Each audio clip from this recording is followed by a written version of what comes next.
उन्होंने पिता ने अपने बच्चों को कहा कि एक एक लकड़ी लो और इसको तोड़ो। आसानी से टूट गई।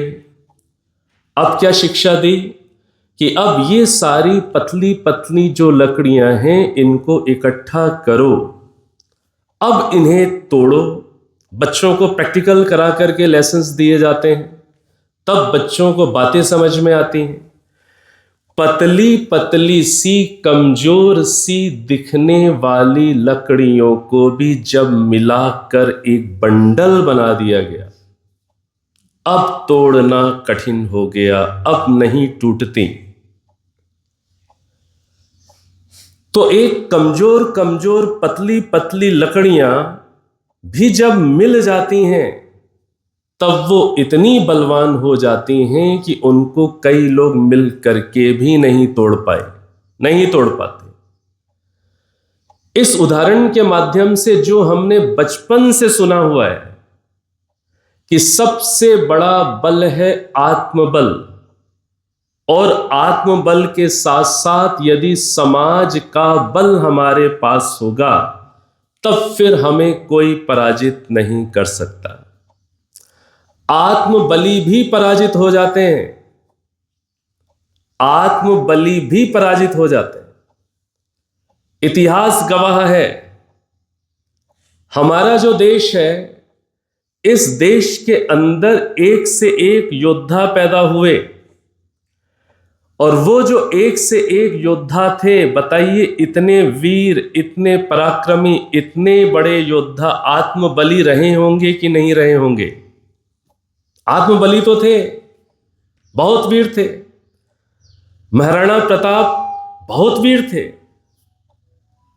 छत्रपति शिवाजी बहुत वीर थे।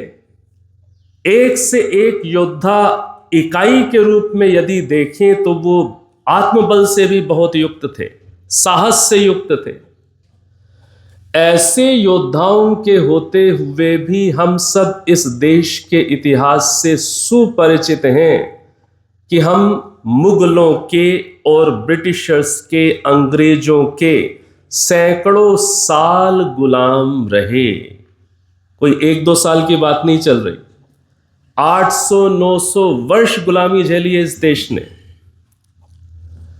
अब ये प्रश्न आएगा कि व्यक्ति तो बहुत पराक्रमी हैं, बहुत वीर हैं, आत्मबल जो वीर हैं, पराक्रमी है, बगैर आत्मबल के व्यक्ति में वीरता आती ही नहीं है। जो इतने बड़े योद्धा हुए हैं हमारे देश के अंदर, हरियाणा योद्धाओं से भरी हुई भूमि है, ये राजस्थान योद्धाओं से भरी हुई वीरता से कण कण में वीरता रमी हुई है, पंजाब की मिट्टी मिट्टी में वीरता रमी हुई है, गुजरात में भी बहुत बड़े चिंतक और वीर लोग हुए। इतना सब होते हुए भी आखिर हम पराधीन हुए कि नहीं हुए?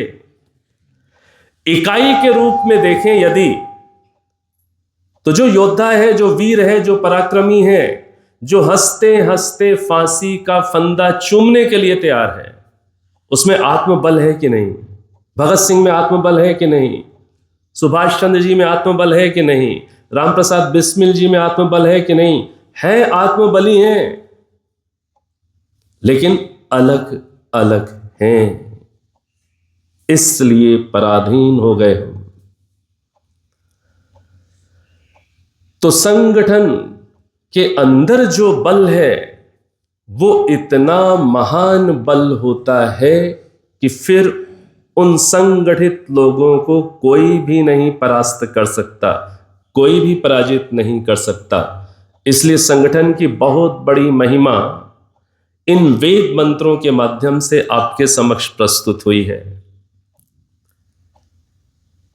इन बातों को हम समझते हैं, सभी अच्छे से समझते हैं, लेकिन समझते हुए भी, जानते हुए भी आज आप और हम सब इस बात के भी साक्षी हैं कि आज इन बातों को समझते हुए भी हम आपस में कहीं ना कहीं बटे हुए दिखते हैं। हमारा आर्यों का समाज, या थोड़ा सा अलग भाषा में हिंदुओं का समाज, आज विघटित दिखता है, बटा हुआ दिखता है कि नहीं दिखता? दिखता है।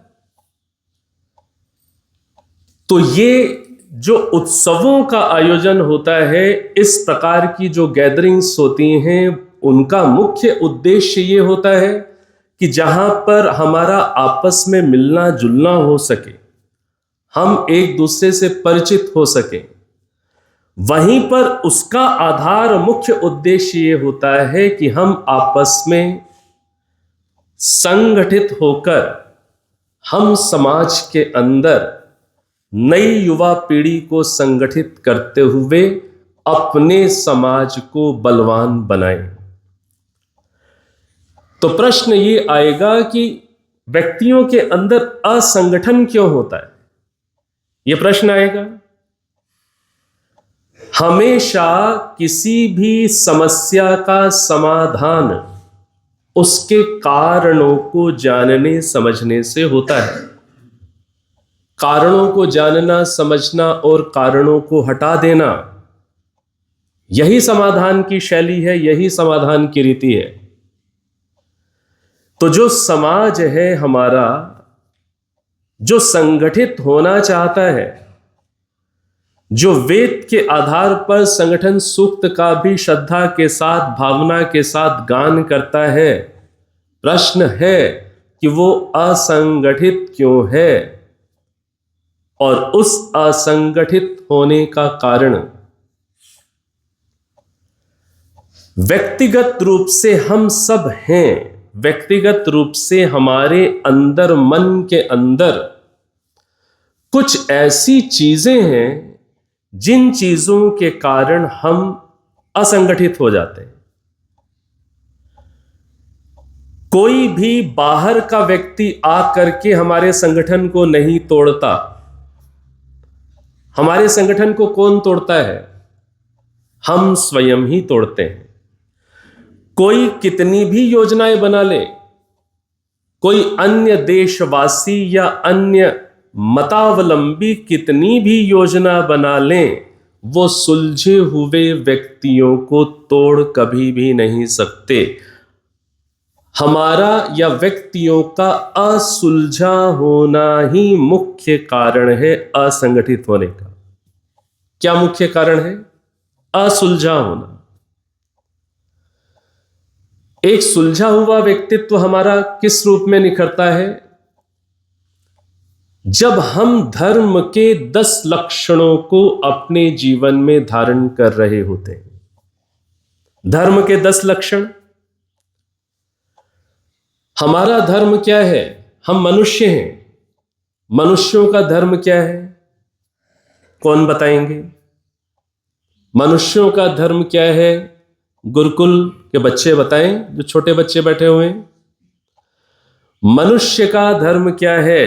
जल का धर्म क्या होता है? क्या होती है? शीतलता। अग्नि का धर्म क्या होता है? दाहकता, उष्णता। मनुष्य का धर्म क्या होता है? मनुष्य का धर्म क्या होता है? जल्दी से उत्तर दीजिए, आवाज आनी चाहिए। मनुष्य का धर्म क्या होता है? परोपकार। बहुत अच्छी बात है। मनुष्य का धर्म जैसे जल का धर्म शीतलता होती है, अग्नि का धर्म उष्णता होती है, सूर्य का धर्म तेजस्विता है, प्रकाश देना है, ऐसे ही मनुष्य का धर्म क्या है? मनुष्यता। और कोई धर्म नहीं है हमारा। इसको अच्छे से समझ लीजिए। सबसे पहले हमें धर्म को लेकर के बहुत सुस्पष्ट होना चाहिए। जिस प्रकार से जल का धर्म क्या है? शीतलता। अग्नि का धर्म है उष्णता। इसी प्रकार से मनुष्य मात्र का केवल एक ही धर्म है, कोई दूसरा धर्म नहीं है। केवल एक ही धर्म है मनुष्य मात्र का, और वो क्या है? मनुष्यता, ह्यूमैनिटी। और कोई धर्म नहीं होता मनुष्य का। और मनुष्य का धर्म मनुष्यता है, ये केवल एक ही ग्रंथ ठीक से बताता है, और उस ग्रंथ का नाम वेद है, और कोई नहीं बताता। बाइबल क्रिश्चियंस की बात करेगा, कुरान मुस्लिम्स की बात करेगा, और कोई ग्रंथ हिंदू की बात कर सकते हैं, लेकिन वेद ना तो हिंदू की बात करता सीधी, ना मुस्लिम की, ना सिख की, ना ईसाई की, ना जैन की, ना बौद्ध की। वेद केवल एक ही बात करता है, मनुष्यता की बात करता है।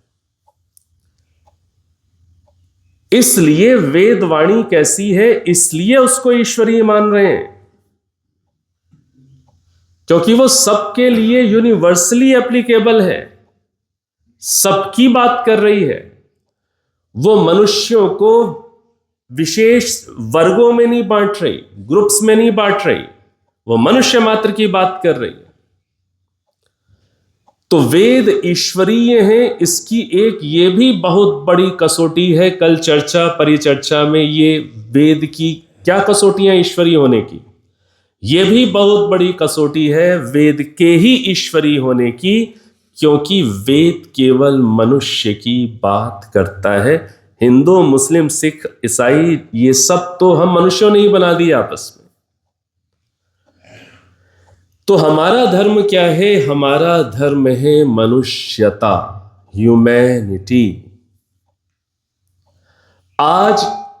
आज की युवा पीढ़ी को यदि हम कहें कि हमारा धर्म मनुष्यता है, तो बताइए आज की युवा पीढ़ी जो लॉजिकल है, जो कॉलेजेस में, विश्वविद्यालयों में, यूनिवर्सिटीज में पढ़ रही है, या आपके अपने घर के बच्चे जो धर्म कर्म में कई बार हो सकता है रुचि ना रखते हो, लेकिन यदि उन्हें धर्म इस रूप में बताया जाए कि हमारा धर्म मनुष्यों का धर्म क्या है, मानवता, बताइए आज की युवा पीढ़ी भी उसे स्वीकार करेगी कि नहीं करेगी?